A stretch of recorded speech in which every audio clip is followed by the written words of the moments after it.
Let's turn to HBO boxing analyst Larry Merchant. Larry, quick look back at Pacquiao-Bradley. You watched the fight at home. What did you see? Pacquiao landed more and harder punches, but the judges seemed to rule. What else did he do to win the fight? Bradley, his manager, and his dog all agreed that they screwed it up. If you need a conspiracy, Pacquiao went into the fight having revealed that he gave up womanizing and gambling for religion. And how do you think that went over with the gods of Las Vegas?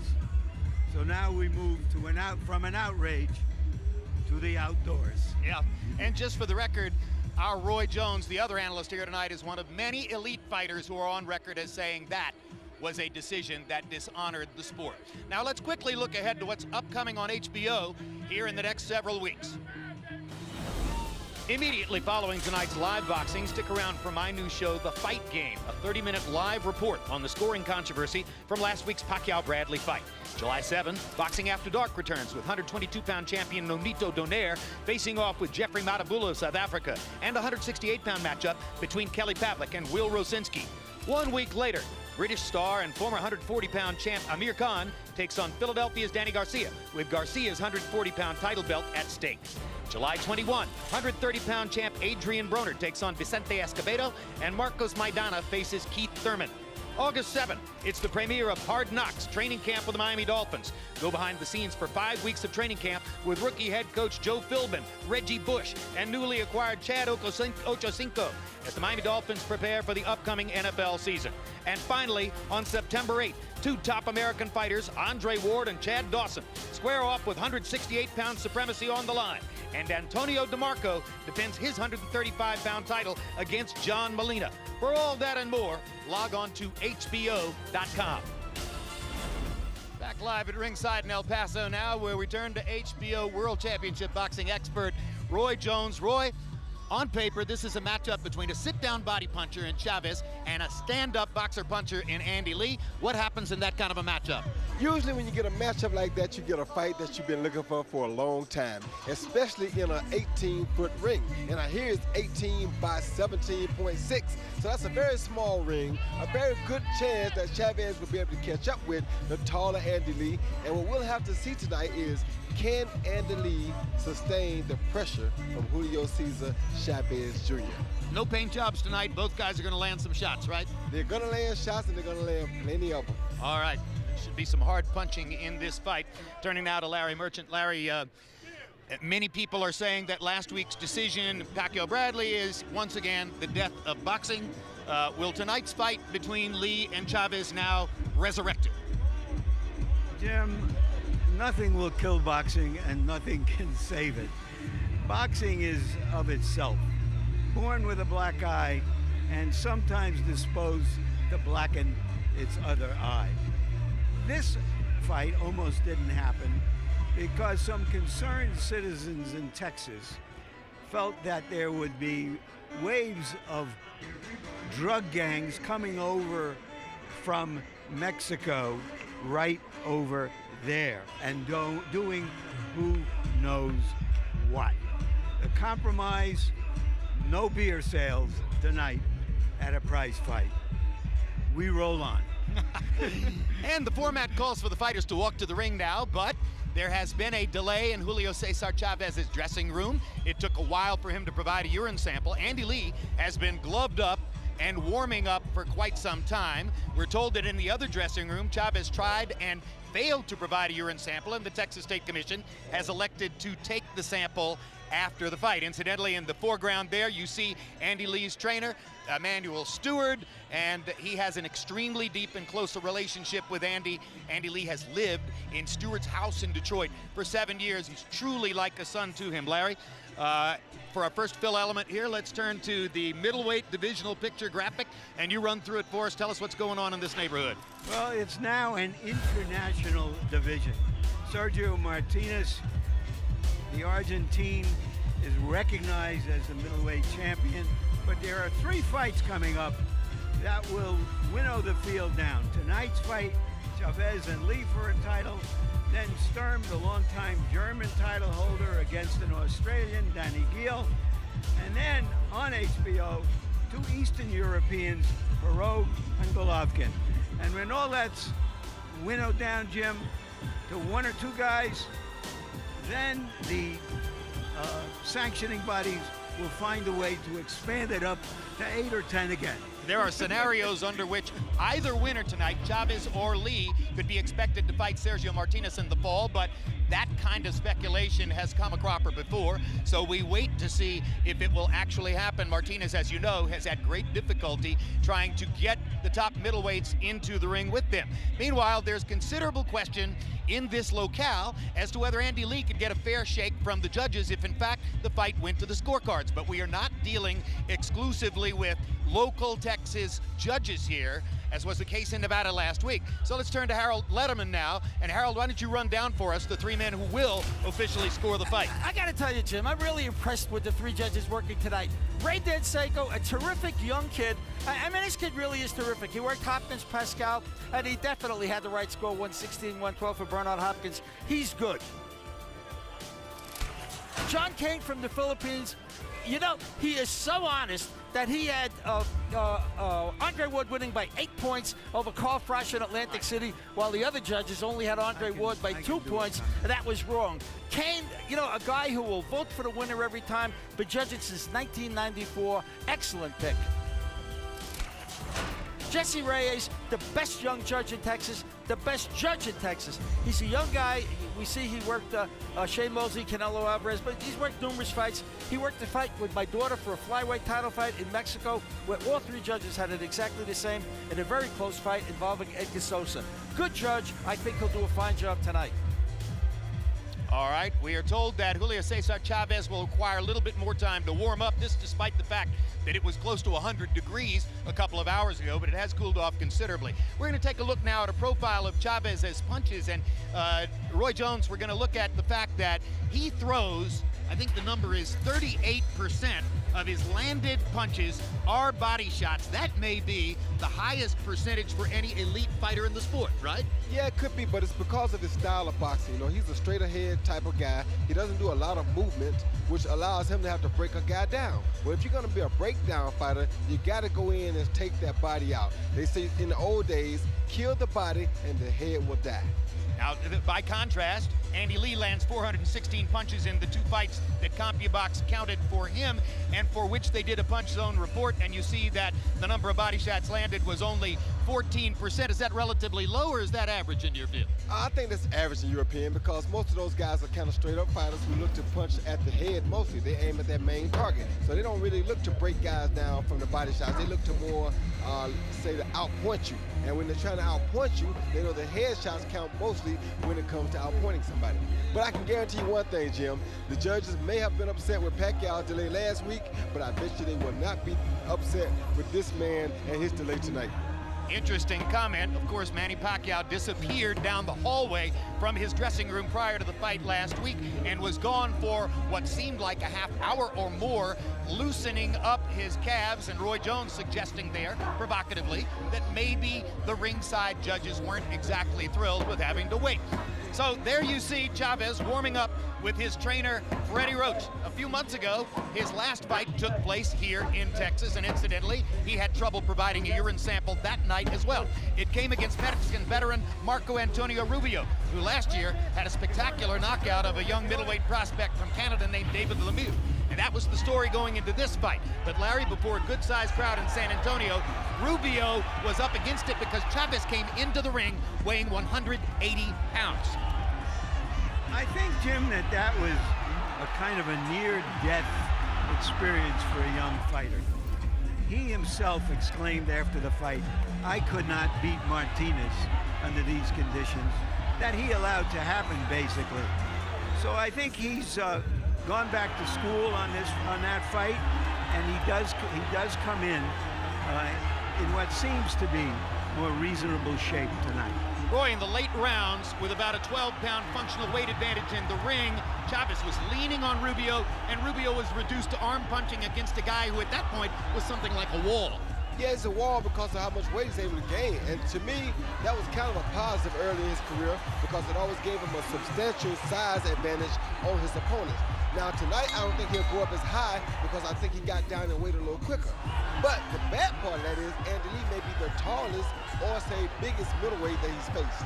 Yep, and it'll be interesting to see what the comparative weights are coming into the ring. It is not expected that Chavez Jr. will have the kind of weight advantage against Lee tonight that he did against Rubio. But again, as Roy Jones points out, he didn't have to lose 15 pounds in 2 days in the middle of the week either, as was the case last time when Chavez had to go through really a starvation diet to have a chance to make weight. On the other hand, we talk about Andy Lee, southpaw style, Olympic experience. He was headed toward this title shot 4 years ago before he ran into a rough customer named Brian Vera. And in his words, Roy Jones, he got suckered into the kind of fight that he shouldn't have fought with Brian Vera, and he got outmanned by a full-on brawler. Yeah, and if he got outmanned by Brian Vera, then he may have real problems on his hands tonight because he's really facing a sure enough grown man in the ring tonight. Well, he did avenge the loss to Vera with a better performance in Atlantic City last year. And right now, Larry, we're going to take a look at some highlights from Lee's career. This will be Lee against Craig McEwen of Scotland. This fight took place last year in Foxwoods, and this was a fight which truly became a life and death enterprise for Andy Lee. Right, that first Vera fight was Andy Lee's near-death experience as a young fighter, and he came out and became more composed in the ring after that. But he was behind in this fight against also a good young southpaw fighter who had been unbeaten at the time. And at the end of the night, whatever happened between the start and the end, Andy Lee knew that he had to pull something out of himself that had never been asked before. And this time, in this fight, he did. Andy Lee rallied down the stretch in a fight in which he appeared to be totally out of it. He was fighting without Emmanuel Stewart in his corner. Emmanuel that night was dealing with Miguel Cotto in another arena. And late in the fight, Lee began to land the power punches that turned it around. Roy, psychologically, how important is it for a fighter to score this kind of comeback knockout win? That's very important for a fighter like Andy Lee because it gives him a sense of confidence about himself that he never had before. He never knew that put in this situation, he could come back and pull victory out of the jaws of defeat. So that showed Andy Lee a lot about Andy Lee that particular night, and he did it without Emmanuel Stewart there. So that helped a little bit too. There was the knockout, and it was a convincing one because Lee got a little bit of a rarity there, a Steve Smoger stoppage without a count. That doesn't happen very often. It's a mark of how much punishment he was able to deal out. We're going to take a look at Andy Lee's resume, and Roy, I pointed out the contrast between Lee, who has a deep amateur background, went to the Olympics for Ireland. Julio Cesar Chavez had virtually no amateur background at all. How big an advantage for that is Lee at this point in their careers, because Chavez already has 45, 46 professional fights? Well, to me, it's not really such a big advantage anymore because when you look at the European fighters, they're kind of stand-up fighters anyway. They don't do a lot of bobbing and weaving or dipping and ducking to the side. They kind of stand-up, straight-ahead fighters, as is Andy Lee. When you look at the Mexican fighters, they fight so quick and so often, so their experience comes as professionals. Look at his father. His father had over 100 professional fights. We don't do that no more, you know? So that makes up for an amateur career that was missed. In Mexico, you don't need an amateur career if you can fight 100 or 50 professional fights. All right. Larry Merchant, before we move on to the subject of Julio Cesar Chavez and his resume, your perspective on Andy Lee. Has he improved throughout his professional career, or do you see him as the same guy that he was 3-4 years ago? He has to be a better fighter. His relationship with Emmanuel Stewart, like no other, 28 years old, in his prime. He's primed for this fight to find out if he is a primetime fighter. All right, we're not going to need to look at Julio Cesar Chavez's resume graphic because I'm told we are ready now to move forward to the tail of the tape. So let's take a look at the vital statistics for Chavez Jr. and Andy Lee. They are both in the prime of their careers. You could say that Chavez Jr. has a 2-year age advantage, but frankly, that doesn't mean anything when they're 26 and 28. They're both ready for this assignment tonight. Chavez Jr. listed as 6'1" here. Lee has only 6'2", but when they stood together in publicity photos, it appeared that Lee was at least 2 inches taller than Chavez Jr. And Chavez Jr. acknowledged in our meeting yesterday that he was surprised when he first saw Andy Lee at how tall Lee is. And an arm-length advantage of 2.5 inches for the Irish fighter. And they both weighed in at, well, under the 160-pound limit for Chavez to be 159 and Lee 159.25. Now, the two fighters are being partially driven to the ring because of the distance between the dressing rooms and the ring. A little bit of a thrill for them, Roy, to get into a stretch Hummer and come out here, right? You know, that's a very good way with the fireworks and all. That's a very intriguing way to come to the boxing ring. You come to the ring in style and hoping that you will leave the ring in style. Emanuel Stewart has told close friends Larry Merchant that deep in his heart, this will be his most emotional fight in 23 years since the second fight between his Tommy Hearns and Ray Leonard. Why? Because Lee has lived in his house for 7 years, and this is truly a father-son relationship. Almost like a father-baby relationship. But coming from Emanuel, that says a lot. And they do communicate well, even though Emanuel is a globe-trotting guy, trainer. This is a kind of silent parade for Andy Lee. There are no fans here for him, or very few. But he hears the cheers in his head for what he's gone through in a long amateur and a 6-year professional career. And just to show that dreams can come true, Roy, this wasn't a case of the great Emanuel Stewart going to the Olympics and scouting and choosing this kid because he's a great talent. Andy Lee came to Emanuel Stewart, personally approached him, said, I want you to train and manage me. And Stewart said, yeah, okay. And that was very smart. Look at his height. Look at the height of Tommy Hearns. Look at the style of box that Tommy Hearns was. That's what Andy Lee wanted to be. So if you want to be like that, why not go to the trainer who trained possibly one of the best fighters of all times at that particular style? It's a great part of the narrative here tonight. We have the two premier hired gun trainers in the sport. Two Hall of Famers going against each other. But Emanuel Stewart very assiduously picks out the fighters who fight in the style that he appreciates, while Freddie Roach will deal with almost anybody. Yeah, Freddie Roach will take almost anything. He doesn't really care, but if I were Emanuel, at Emanuel's age, you definitely want to deal with what you deal with best. And that's the tall, rangy guy with a good straight jab and a good power punch behind it. By the way, Emanuel Stewart was with us in Las Vegas last Saturday night, as you know. Flew off from Las Vegas to Austria to spend 3 full days in Austria, setting up Vladimir Klitschko's camp for his upcoming assignment against Tony Thompson. Got on a plane to come back here to El Paso. I understand it wasn't a terribly easy trip, Larry, but here he is in one piece and ready to work. He keeps doing it because he loves it and because he keeps doing it. And it's still at this age, after all these fights and all these champions, every time he gets in the ring, it's almost like his first one. Hey, I think Lee showed up in a black Hummer, and now here comes the good guy, I guess, in a white Hummer, right? Yeah, he's in a white Hummer with the girls driving it, so he's letting you know that I am the man. If you put that car over He became a better puncher. He became an awesome body puncher, much like his father. In his next to last fight against Peter Manfredo, he shocked the world by bobbing and weaving and dancing on his feet and counter-punching. Do you expect to see any of that tonight? I don't expect to see much of that tonight because his job tonight is to catch Andy. All right, let's go to ring announcer Michael Buffer now for the official introductions. Ladies and gentlemen, damas y caballeros, bienvenidos.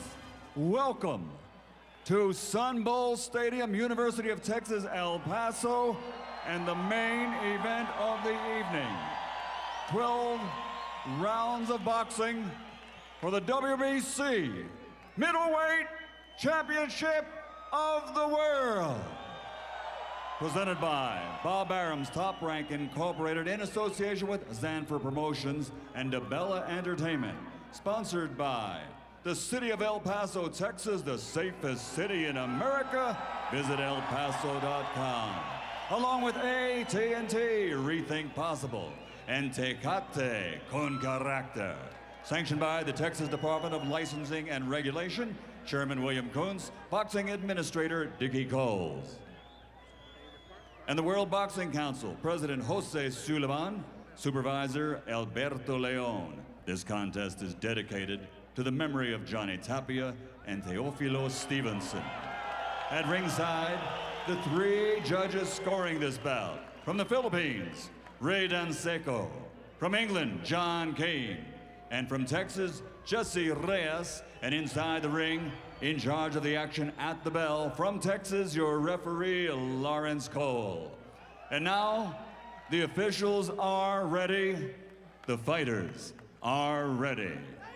Damas y caballeros, ¿están listos? Are you ready? For the thousands in attendance and the millions watching around the world on HBO, ladies and gentlemen, let's get ready to rumble!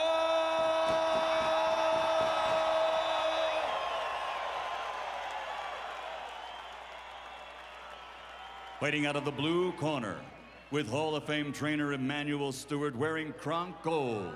Official weight, 159, 1/4 pounds.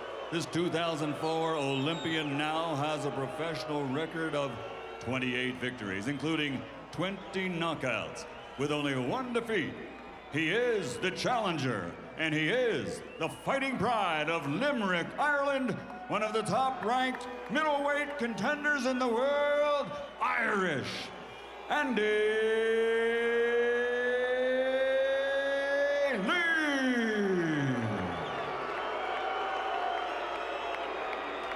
And fighting out of the red corner with his Hall of Fame trainer, Freddie Roach, officially weighing 159 pounds. As a professional, his record stands at 45 victories, including 31 knockouts without a loss, and he has 1 draw. He's the reigning, defending, undefeated WBC middleweight champion of the world, de Culiacán, Sinaloa, México, el invicto, el campeón del mundo, Julio Cesar Chavez Jr.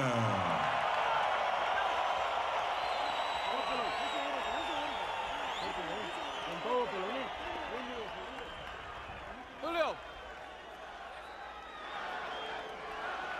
Andy. All right, gentlemen, I went over earlier instructions in the dressing room. I want you to obey my commands, protect yourselves all times. Now let's have a good, clean fight and good luck. Play limpia, buena suerte. 2 words to the judges. Effective aggression. 2 more words. Effective aggression.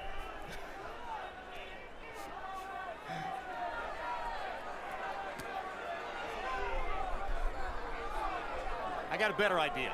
No judges. May not need them. Concussion City. These are man-sized punchers in a man-sized fight.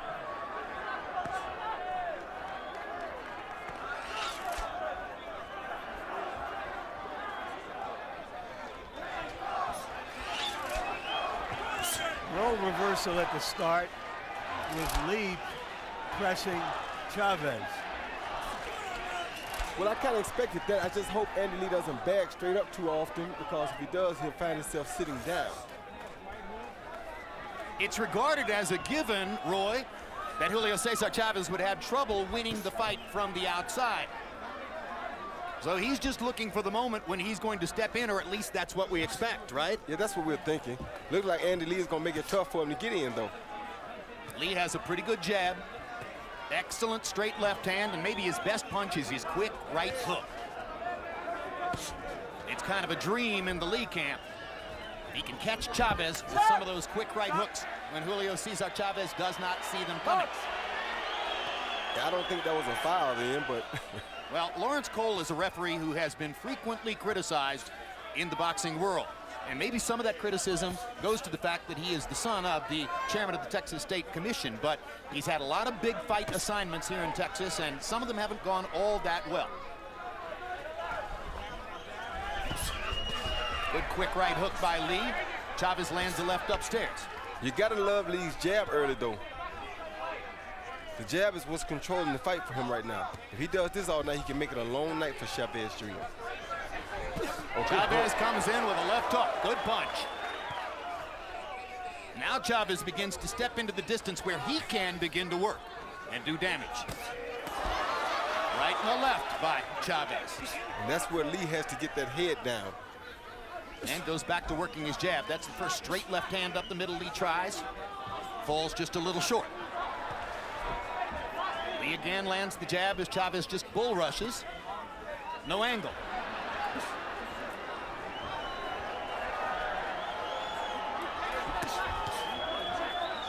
Two quick little rights by Lee. Chavez has landed punches surely in single digits this round. Yeah, but they were pretty heavy punches, Jim. They were. Well, he looks like a student trying to figure out a problem on an exam. How do I get in? But the 2 or 3 times he stepped in, he was able to land. There's a left uppercut by Lee and a couple more jabs to keep Chavez at distance.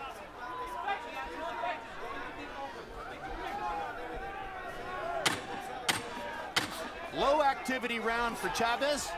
When he attacked, he did well, but most of the round has been fought at distance and controlled by Andy Lee's jab. 9/10. 9/10. Take it in the stool. Just what you're doing. Just keep controlling out here. Sooner or later, you're going to catch him with that left hand. Now, he may try to come in and want to step it up. Just keep doing what you're doing. You relax, controlling him right here. And sooner or later, you want to get caught with something. Fighting a beautiful fight. Beautiful. Where's the bottle at? Water. Agua, por favor. Real relax. All right. Put a little more pressure on him, okay? All right. We gave that one away. A little more activity, okay? Get busy. Good. Yeah.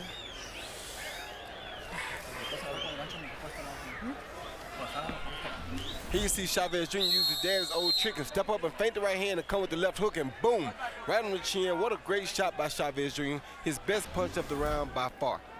And one of only 2 punches which CompuBox saw him landing in the round. CompuBox had Chavez 2 of 8. I don't know when I've seen a guy throw single digits in a round. Andy Lee 13 of 59, 22%. If you listen to the 2 trainers, they scored the round and made it clear how they scored it. Without a doubt, and what you're seeing is the tall guy, Andy Lee, with the jab, controlled the fight early because Chavez got to realize that he's going to take a punch or 2 in order to get in and land his shots. But he has to get in and land his shots and stay there once he gets there. Like that. Again, Chavez lands the left hook right on Andy Lee's chin. There's a hole in Lee's defense. It should not be that easy for a conventional fighter to just step up and land his left hook like that. Well, this kid has been learning boxing since he was a young kid. That was one of his father's favorite moves against a southpaw. Step the right foot up and bring the left hook, and that's what he's doing. Box. Stop. Step back. Clean.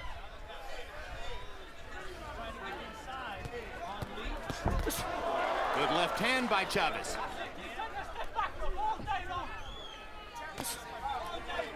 Now Lee pops Chavez with the jab. Keeping him occupied with the jab. Another left hook lands for Chavez. And for the first time, Chavez throws to the body. Lee can't keep taking that big left hook from outside like that either. He has to learn to defend it. Lee had a reputation for not fighting on the inside. He just landed a nice little uppercut on the inside, trying to change that defect in his armor. Chavez still trying to figure out the body language of Lee, the percentages of when to hold him and when to go. Hard left hand by Lee, and another, and an uppercut. A rally by Lee. Good left hand by Lee. One punch was partially blocked, but the other couple landed well. Good body shot by Chavez. Uppercut lands for Lee. And early on, you're seeing how good Julio Cesar Chavez's chin is. Lee lands a couple really good shots. They don't move Chavez. He comes forward. What you really like about Chavez, though, is that Lee's just landed his hardest shot, and now Chavez is coming to him with the hardest shots that he's been throwing tonight, especially to the body. Almost has a sense to say that Lee ticked him off. See, Lee is not jabbing anymore like he was earlier.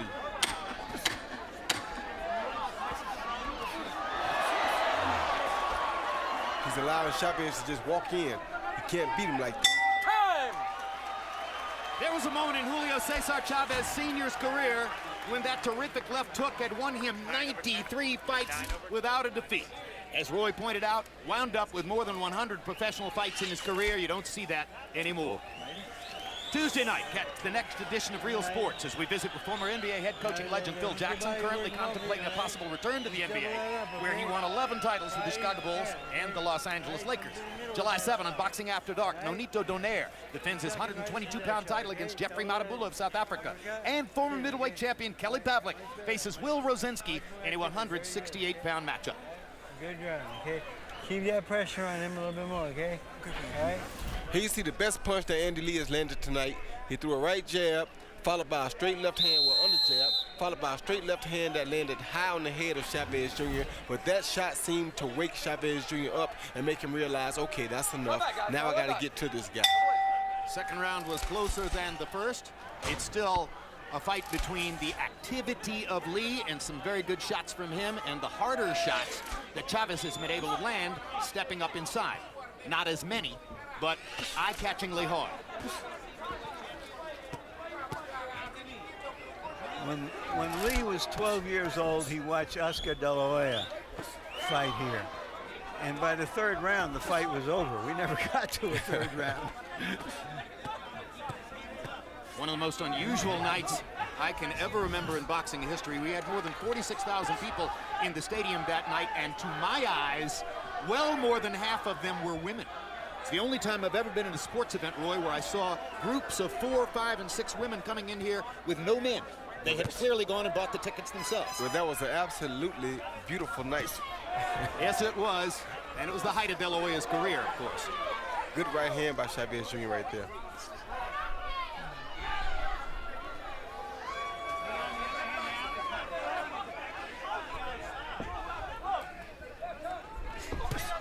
Big left hand for Lee. Chavez leaned into it.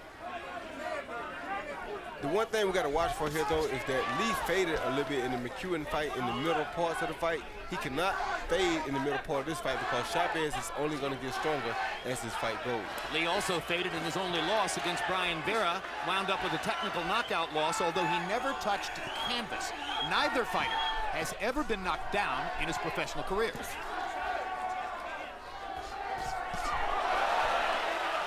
Two good body shots from Chavez. Crowd wakes up for that. Now Chavez taking over the action as he hammers to the body again.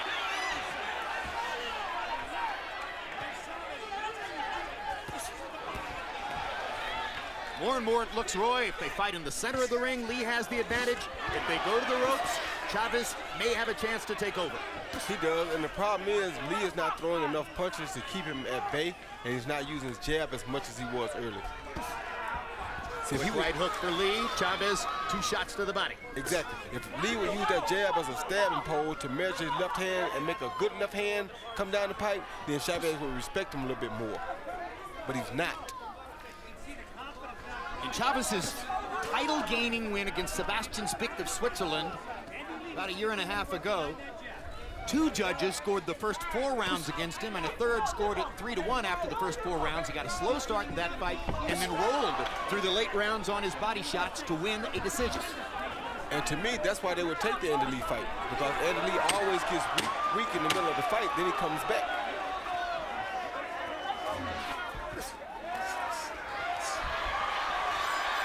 Break time! 3 rounds in the books.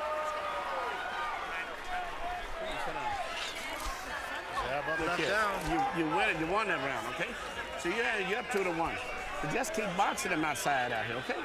You're boxing him beautiful. You don't have to go and say you're fighting a good fight, just said, but just keep boxing him outside, okay? You're in great shape. You know, you're used to boxing while you're tired. This guy's no damn stronger than what you've been boxing with. You'll kill him, okay? All right? He's not strong enough for you. You put some pressure on him for me, okay? Don't wait on him. Don't let him be first. All right? You be first, okay? All right, press him, combination, body and head, okay? Put that pressure on him, okay? All right? You're too strong for him. Let's go. Okay, let's go, seconds. Go. Combi Bugs numbers in 3. Chavez 9 of 27, 33%. Lee 16 of 58. You heard Emmanuel Stewart say that he scored the round for Lee, although he also said that he scored the second round for Chavez. Harold, how do you have it through it? Well, I agree with Emmanuel Stewart. I got it 2 rounds to 1. Andy Lee, 29 to 28. You know, Jim, Andy Lee boxed beautifully rounds 1 and 2. Julio really didn't throw enough punches. Andy just outworked him.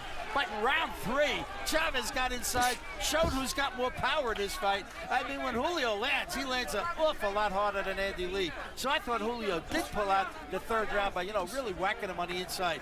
2 rounds to 1, Andy Lee. Interesting, you've got the same score as Emmanuel, but you do slightly disagree. It was the second round that Emmanuel thought Chavez had won. So now we're well into round 4. And what you see here is Chavez is really trying to work Andy Lee, make him throw a lot of punches, make him use his legs a lot to try to wear him down late in the fight. Is he still waiting and allowing Lee to be first too often? He is waiting a little too long, but if he cuts the ring off, the waiting won't bother, won't affect him. All right, now let's lay out a bit and listen to Emmanuel Stewart as he calls instructions into Andy Lee. Right back to him right there. He's getting tired, Andy. There you go. Stop! Step back. Pick up the pace. Straight left one. Right back to him. Step around. Back. Get back. Right back to him.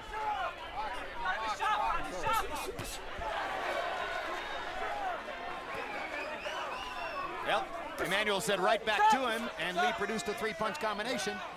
Let's go. Box. Lawrence Cole tells Andy Lee to keep his punches up. Hard right hand by Chavez. Good, quick shot. Lee wasn't ready for it. Get your jab back, Andy.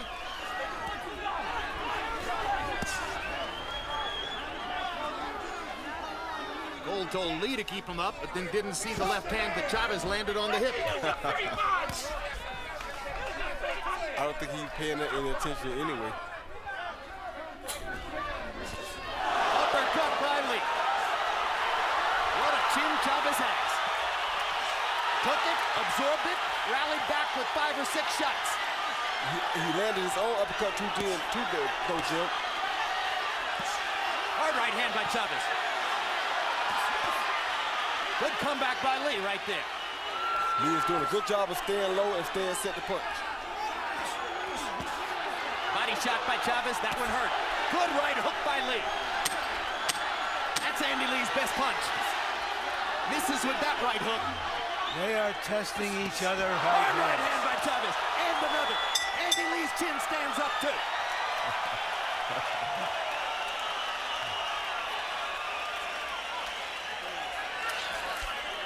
Smart boxing. If you box with, you're outboxing the guy. You don't have to fight inside, Andy.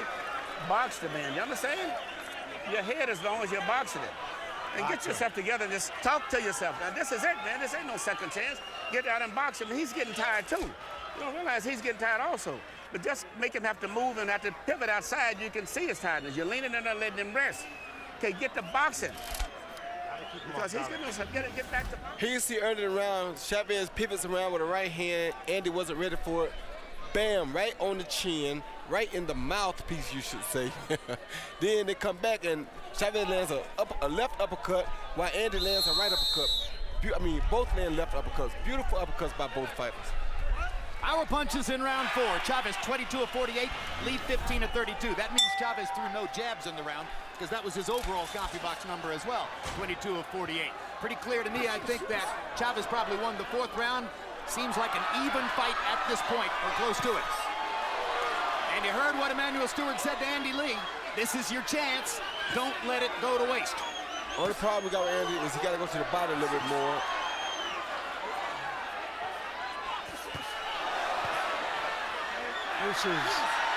This is the bravado of a fighter named Chavez. And the crowd loves it, but the fact is that Lee is scoring early in the round. There's a good hard left hook by Chavez, and that one hurt Lee. And Lee is falling for what Chavez wants him to do, which is fall into a puncher's fight. That's not what he should be into, but he's falling for it. Well, you heard Emmanuel Stewart say you don't have to fight him on the inside. But at the end of the day, in a war of wills, the body puncher usually wins that war. Yeah, and that's why I say Andy's not going to the body enough. And that's why Chavez is favored by about 3 to 1. Now they touch gloves after what was apparently a headbutt. I see no blood, luckily for us. Good body shot by Andy Lee. That's what he needs to do. Yeah. That'll put him back into the round.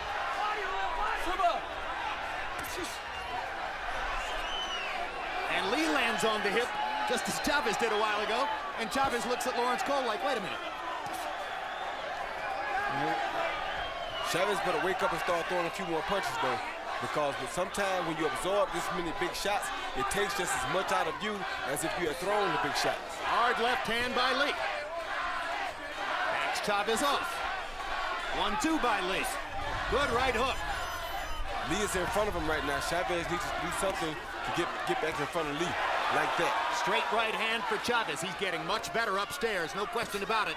The work with Freddie Roach over the course of the last 2 years, has changed Julio Cesar Chavez Jr. There's a perfect counter right hand. It sure was. And 2 hard body shots. Lee's been hurt twice in this round, I think.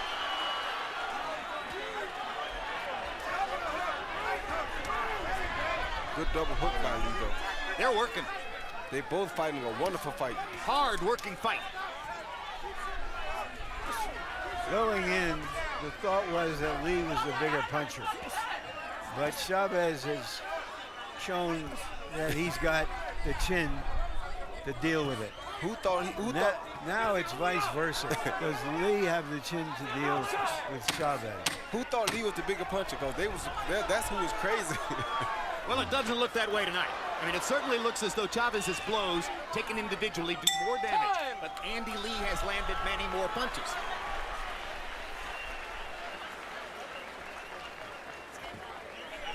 He is tired. You don't realize it. He's walking in. He's tired. You still got better reflexes. The fact that you can punch and pull out and get out. He's Amir tired Khan now. versus Danny Garcia coming up Saturday, July 14th. The battle is for Garcia's 140-pound belt. Khan trying to regain the premier spot in the division. Just get back and Adrian Broner versus Vicente Escobedo coming along Saturday, July 21. Marcus Maidana against Keith Thurman on the undercard. Broner fighting in his hometown of Cincinnati, Ohio. And a good fight, but just boxing, but he's tired, man. He's tired. And I can see it. He's tired and everything, and just keep the boxing. He sees Chavez coming in, going down with that right hand, faking down with the right hand, come over the top with the left hook like he always does. And I'm sick of seeing him consistently land the same punch. But if you consistently get hit with that punch, it's going to hurt. And here you see him come out with the right uppercut to the head, left body shot, trademark punch for him and his father.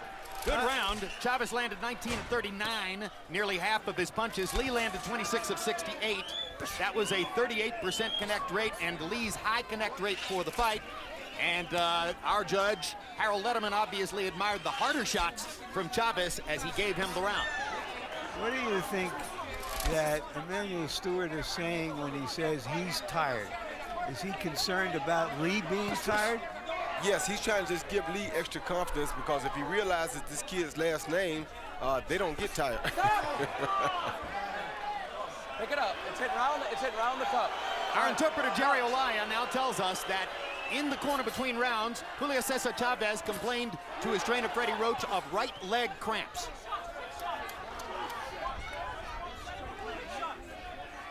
Cramps, a logical product of Julio's legendary struggles with weight. Dehydration, not a lot of potassium in your system because you sweat it all out making the weight. So sometimes those cramps will occur. And he couldn't produce a specimen for the drug test before the fight.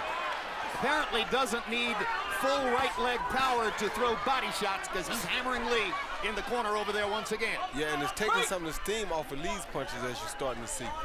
The body shots from Chavez are. But Lee's still going to the body good. You have to give him that credit.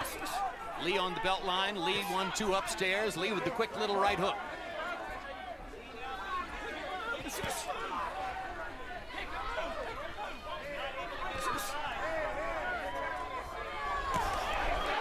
More and more. Julio Cesar Chavez looks like a middleweight Mack truck. He seems to be more and more a middleweight with the chin of a light heavyweight and the body punching power of a light heavyweight, or super middleweight. And the body size of a light heavyweight. Well, he entered the ring for the last fight, unofficially weighing 180. We don't have an unofficial weight on him tonight, but he did not expect to make it all the way up to 180 tonight. He was saying it would be 73 or 74. I believe he's close. Well, he looks big. No question. Solid body. Good shot. Right hook by Andy Lee. Chavez walks right through it. Good body shot by Lee. Lee's punches are starting to lose a little steam, though. We'll be halfway through the fight at the end of this round. More and more, it's becoming a war of attrition. And winning a war of attrition with a fighter like Julio Cesar Chavez Jr. is very hard. Oh, good body shot.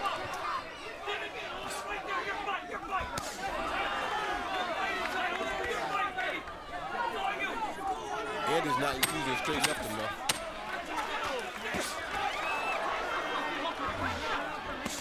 Hard right hand by Chavez, hard right hook by Lee. Body shots by Chavez to punctuate the round. Cramps didn't bother him very much, apparently.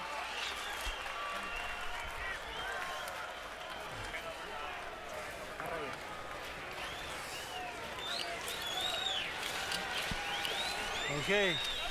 You okay? All right, I know it's tough, okay?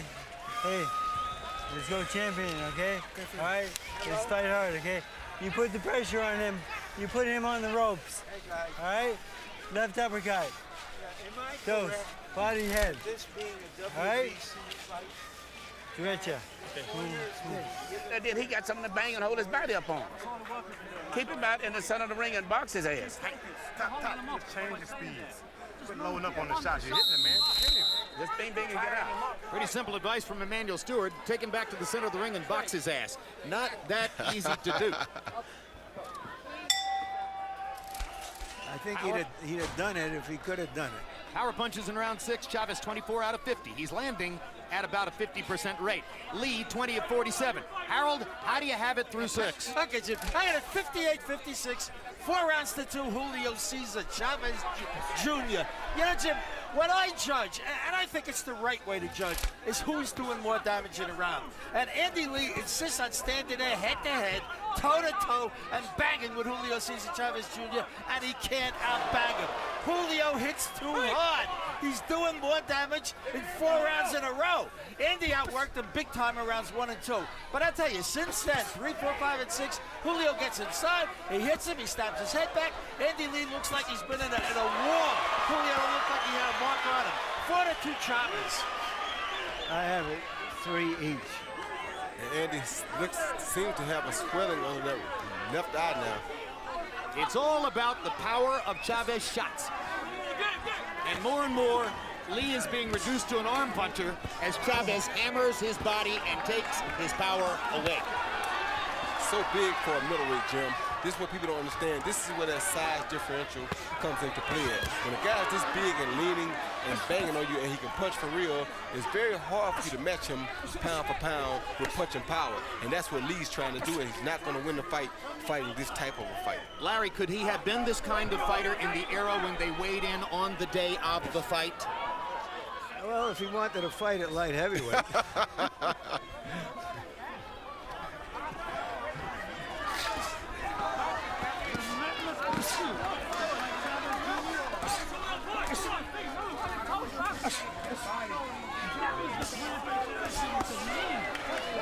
Chavez just lands and lands. Both body shots landed and the uppercut there. Lee's uppercut missed.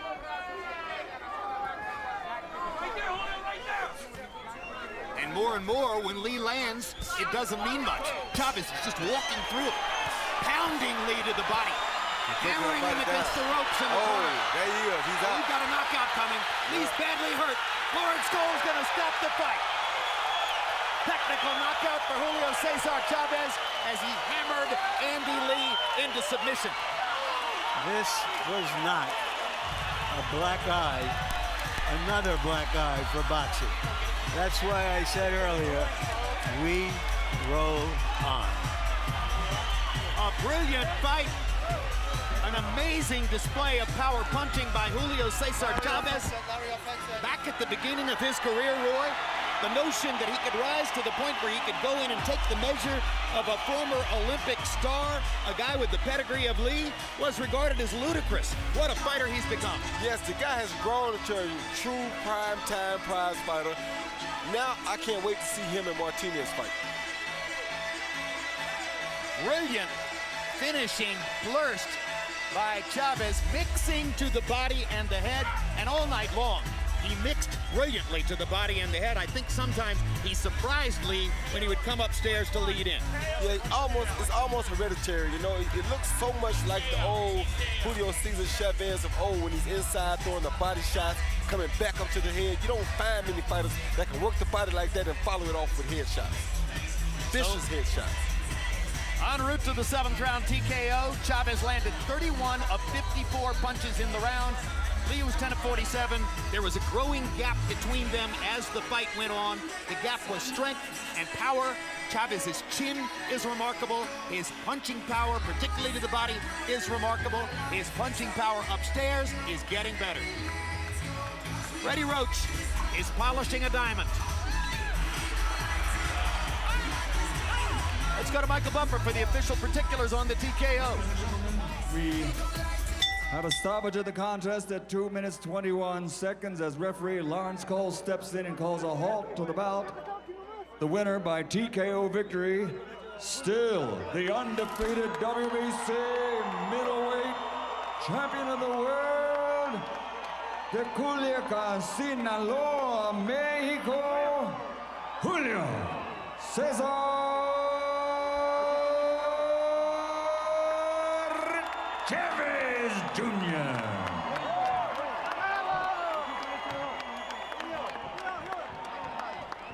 Well, let's take a look at final CompuBox numbers. For Julio Cesar Chavez's extremely impressive 7th round technical knockout of Andy Lee. Chavez almost matching Lee in total punches because of the furious burst down the stretch of the fight in rounds 6 and 7. He was simply amazing. Lee throwing nearly 200 more punches, but Chavez landing at that remarkable 48% overall rate. He's a very accurate puncher, even against a southpaw. And take a look at the power shots. Chavez landing 47% of his power shots. He mixed them brilliantly upstairs and downstairs. This was not just a body punching display. Andy Lee had a pretty decent night in the power punch category, but they were less and less powerful as the fight went on. This was all about the power of your shots. Let's go to Larry Merchant in the ring with Chavez Jr. Okay, congratulations, Julio. Why did you win this fight? Bueno, empecé a estudiarlo. Primero quería ver su pegada, qué podía hacerme. Vi que no tenía nada y me lancé enfrente sobre él. I started to study him. I wanted to see if he had any power. I saw he didn't have anything, and that's when I came on. That is your usual pattern. Ese es tu patrón normal. Did any of his punches get your attention? Dile que cuando entré al primer round, lógicamente es un poco frío uno y siente los golpes, pero en ningún momento me hizo nada. Si te fijas, yo le puse la cara y todo para que me diera. No me podía lastimar nunca. In the first round, maybe I was a little cold, but yeah, as you saw during the fight, I put my face out to see if he could hit me, but he never hurt me. I asked your esteemed father if you are a man now. He said, you have the cojones. No, dile que estoy muy contento de seguir llevando este nombre y me estoy esforzando. Quiero hacer más y dejar escrita mi historia en el boxeo. Creo que cada día me consolido más. I'm very happy to carry the name, and I'm forcing myself every day to make history in the world of boxing, and every day I'm doing better. Puedo decir una cosa. Dile que quiero decir algo. Mis piernas me dolieron desde el primer round. Dile, es por eso que no pude acabarlo antes. No son pretextos. No me gusta hablar de más. Pero yo lo hubiera podido noquear cuando yo quiera. Más que estaba malo de las piernas. No podía moverme. From the first round, my legs were bothering me, and I could have knocked them out earlier. There's no excuses. but I could have knocked him out early if it wasn't for my You legs. complained of leg cramps in your corner? Sí, estaban los calambres en mis piernas. Dile que no me podía mover, es por eso estaba tan parado, cachando golpes. Es un problema que tengo de antes y me apareció aquí, pero gracias a Dios pude resolverlo y ganar. There was some cramps, and that's why I was standing up so straight. It's something that comes from the past, though, but I was able to win. Back in January, you said you weren't in the kind of shape to fight Martinez. Do you feel now, after this victory and these conditioning, that you want him next? Si no tengo mis piernas porque no voy a tenerlas esa noche, lo voy a noquear para callarle la boca. With my legs, I'm going to knock him out that night so he can shut his mouth. Thank you. Congratulations again, Julio. Jim. Andy, tough fight. What was he better at than you anticipated? No, I got no excuses. He's a good fighter. My punches had no effect on him. I couldn't hold him off.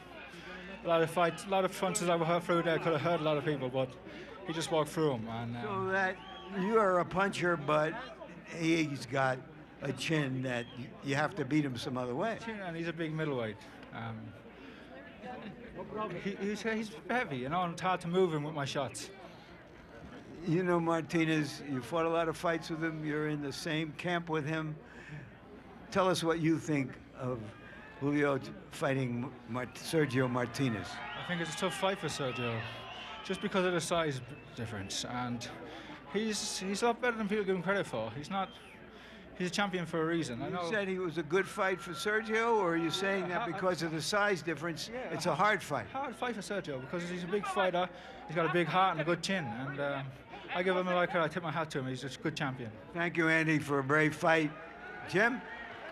Well, there was a perception even coming into this year that Chavez Jr. was still being protected, and particularly that he was being kept away from legitimate middleweight champion Sergio Martinez. But now, promoter Bob Arum seems very anxious to go forward toward the fight, says that he has a verbal agreement with Lou DiBella, who promotes Martinez to make the fight happen. Martinez has been brilliant and is #3 on most pound-for-pound list, but he still describes himself as basically a junior middleweight, 154-pound fighter by nature, fighting and dominating in the middleweight division. Is he big enough to actually beat Julio Cesar Chavez Jr.? It's a fascinating question, which we hope to see answered this fall. Meanwhile, earlier tonight, we invited you to watch the replay of Pacquiao Bradley and then cast your vote for who you thought won the fight on our HBO Boxing Facebook poll.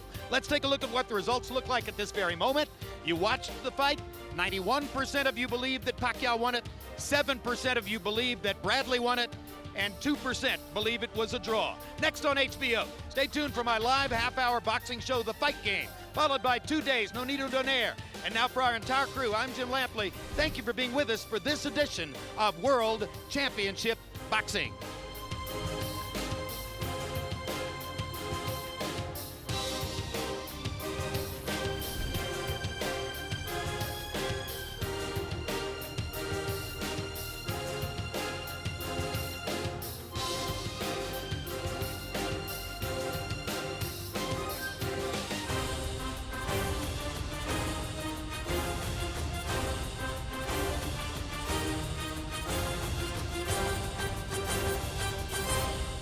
This has been a presentation of HBO Sports.